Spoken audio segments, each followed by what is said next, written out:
You ever have one of those days where you realize if you just stayed in bed, your life would have been a hell of a lot simpler? Yeah, that was me, but it wasn't just a day. It was a whole season in the hills. All because some HOA tyrant couldn't stand the sound of freedom and thought attempted murder was just another line item in her rulebook. You know what I mean? Let me back up a sec. 17 years as a cop in San Diego. 10 of those riding patrol on a department Harley, boots to pavement, wind in my face, too many bureaucrats breathing down my neck. I swore I'd never let the job grind me down to nothing. And when I finally hung up the badge, I made two promises. No more red tape, and no more people screaming at me for just existing. So I cashed in every favor I had, bought myself a slice of peace in the coastal hills north of Carlsbad, somewhere the world couldn't find me unless it tried. Close enough for tacos, far enough to sleep with the windows open and not hear sirens. Now, my little piece of heaven sits just outside a place called Emerald Crest, one of those gated Step 4 neighborhoods where every blade of grass is exactly 2 inches and every mailbox looks like it was stamped out in the same factory as the HOA president's personality. Thank God I wasn't part of it. Only catch? The county road that led to my driveway cut right through their precious gates. Most days, we ignored each other. I kept my yard neat, rode my Harley slow through their streets, and lived for those late-night rides with the ocean breeze biting at my cheeks. That should have been enough for anybody. But in places like Emerald Crest, enough is never enough, especially if your name is Karen. I heard her before I saw her. One night, I'm cruising up the hill, engine humming, stars overhead, world at peace, and then, bam, a voice cuts through the dark. This is not a road for hooligans. I look up, and there she is, arms windmilling on a second-story balcony like she's calling in an airstrike. I kept riding. Figured she'd had too much boxed Chardonnay and let it go. Big mistake. Next week, a letter shows up. No return address, just the HOA logo and a headline, Notice of Disturbance. Apparently, I'm violating noise expectations by operating a high-decibel vehicle between 10 p.m. and 6 a.m. Possible fines, sanctions. Maybe they'll even ban motorcycles entirely. I almost choked on my coffee. My land's older than their neighborhood by 40 years, and that road belongs to the county, not their little regime. Double-check the deed, just to be sure. Not a single HOA clause with my name on it. I didn't owe them anything except a wave as I passed by, and honestly, that was generous. Still, I stayed respectful, kept the engine down, hugged the right side, never so much as cracked the throttle open in their stretch. The letters kept coming anyway. And then, one night, there's a heavy metal chain stretched across the road at waist height, no lights, no reflectors. I nearly lost my head, literally. County was out with bolt cutters the next day after I called it in, and they slapped the HOA with a warning. I thought, finally, maybe that was the end. But you know how these stories go. It was only the beginning.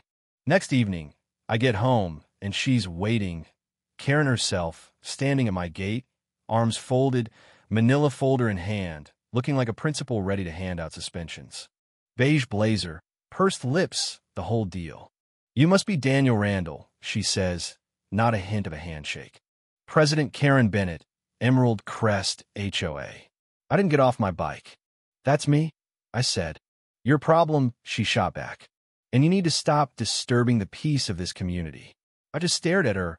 Couldn't decide if she really believed it or was just bored and needed a new hobby. This isn't your community, ma'am. The road's county property. I don't know you squat. She just squared up, cool as you like.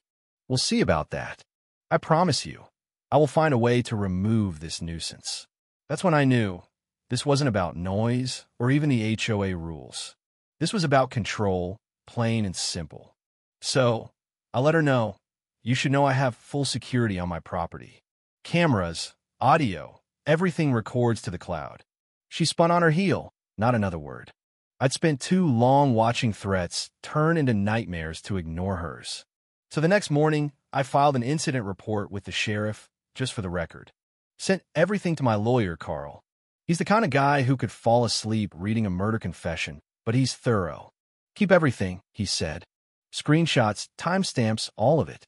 She's got the HOA shield, They'll push until something breaks. That's exactly what I did. Started a folder. Photos of Karen peeking through her blinds, her SUV circling my dead-end street. More bogus violation letters. She even invented a fake Municipal Noise Enforcement Division on the letterhead. Desperate moves. I stayed boring. Slow rides, new floodlights, cameras on every angle. And then the oil slick appeared on my driveway, just out of camera range. Fresh motor oil, just enough to send a motorcycle sliding into the road. So I adjusted, more cameras, trail cam the bushes, every move logged. But she wasn't done. One morning, Karen shows up at my gate with another manila envelope, calls it a formal notice of action. HOA is voting to restrict my access, gonna install another barrier. I told her, block that road again, and deputies would be at her door before she finished screwing in the bolts. You think the county cares about a lone man with a motorcycle? She snapped. They care about lawsuits. And I've got time, I said. That one landed. She stepped back like I'd thrown cold water on her. By now, I had the place locked down tighter than Fort Knox. Cameras, sensors, everything streaming to the cloud. I didn't trust her as far as I could throw her, and I've seen enough creative sabotage to know what was coming next. That night, rain was hammering down, ocean wind howling. Perfect weather for someone with bad intentions. After a long ride down the coast, I parked the Harley in the drive, too tired to even wipe her down, and went inside. Locked up, checked the cameras, nothing but rain and my peaceful bike under the porch light. And then, at some hour I'll never forget, pounding on the door woke me up. Not angry, frantic. Amber, my neighbor from across the hill, dripping rain, clutching a flash drive. Danny, you need to see this. She caught something on her new camera. Didn't want to text. Said she thought Karen might do worse if she knew. I plugged the drive into the TV. Timestamp 2:43 a.m. Right after I got home. There she was, Karen in a hood, crouching by my Harley in the pouring rain, pliers in hand. She snipped the front brake line, taped it up to look untouched, then walked off like she'd just planted flowers, not a murder weapon. I felt my stomach drop to the floor. I didn't touch the bike, didn't even step outside. Called the sheriff, told them I needed a unit, and fast. Amber sat with me, trembling, her kid asleep back at her house. Deputies showed up, Morales and Bell, young but sharp, not easily rattled. Walked them through everything, the threats, the chain, the oil, the bogus letters. Showed them the video, all silent except the rain and Karen snipping away like she was pruning roses. Morales asked if we had backups. Amber had 4, 2 in the cloud, 1 on her phone, 1 on the drive, even the hash code written down. Smart, Morales grunted. Forensics came, dusted for prints, found the pliers she used, freshly dropped in a hedge, still wet. Prints matched, clear as day. Morales looked at me. Based on the video, threats, and sabotage, this is attempted murder. We'll get the warrant. Let's handle it. Don't retaliate. I just nodded, old instincts. Never contaminate evidence. The rest of that night, I sat on the porch with coffee, waiting for dawn. The sun wasn't even up when I got the call. They'd arrested Karen at her house, still in pajamas, screaming about community standards, asking if I was alive.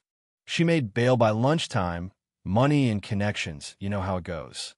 But the detectives weren't playing around. They searched her house and found the real jackpot. Her laptop filled with searches like disable Harley brakes without trace. How fast does brake failure cause a crash? Plus a folder with months of photos and notes on my riding habits, time-stamped, even weather conditions. But the best was yet to come. A memo from 4 months back. HOA board minutes. Resident complaints Randall's motorcycle. Karen, I'll take care of it personally. Now the HOA was implicated. Their board members came by, all politeness and panic, trying to distance themselves, offering statements, letters, whatever it took. I handed them just enough documentation to make them sweat. Amber, meanwhile, found footage of Karen casing my driveway weeks before the sabotage, clipboard, tape measure, full recon mission. My lawyer, Sarah, dropped the civil suit like a bomb. Attempted murder, emotional distress, harassment. Not just Karen, but the whole board for letting it happen, covering it up, faking documents. Suddenly, I was getting calls, reporters, neighbors with their own stories. A woman fined over a garden gnome. A retired guy who'd gotten a bogus noise violation with fake codes. Sarah took it all, built a case so big, the HOA's lawyers tried to settle before we even hit court. But then it blew up on the news. HOA president arrested for sabotage. Ex-cop targeted in neighbor feud. The community flipped. Some wanted Karen's head. Others wanted the whole board out. Even the state prosecutor took notice, upgraded charges to aggravated, premeditated attempted murder. Now we were in for the long haul. The trial was a circus, reporters outside, neighbors on edge, and Karen looking like she'd shrunk 3 inches. Prosecutor laid it out. Video, fingerprints, digital stalking. Karen's defense tried to play the mental health card, stress, medication, whatever they could. The jury didn't buy it. When the tape played, her crouched in the rain, cutting that brake line, you could hear a pin drop. The forensics expert clinched it. Deliberate sabotage, not wear and tear. The verdict came fast, guilty on all counts. The judge didn't blink. 12 years, no parole before 7. The HOA didn't escape either. Judge forced the leadership to resign, an outside receiver took over, and they were hit for over $350,000 in damages. Not just to me, but to 6 other neighbors who finally spoke up. Class action in the making. A month later, Amber helped me bolt a steel sign to my driveway. Private access. No HOA jurisdiction. 24/7 video. Underneath, a smaller one. If you can read this, you're on camera. That night, I rolled the Harley into the spotlight. Door wide open, no fear. The message was clear. I don't belong to your system, and you sure as hell don't control mine. So let me ask you this. When does community standards become a weapon, and who gets to decide where the line is?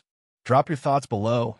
Share your own HOA nightmares. Or tell me, what would you have done if you were in my boots? Because out here, sometimes justice only shows up when you stand your ground.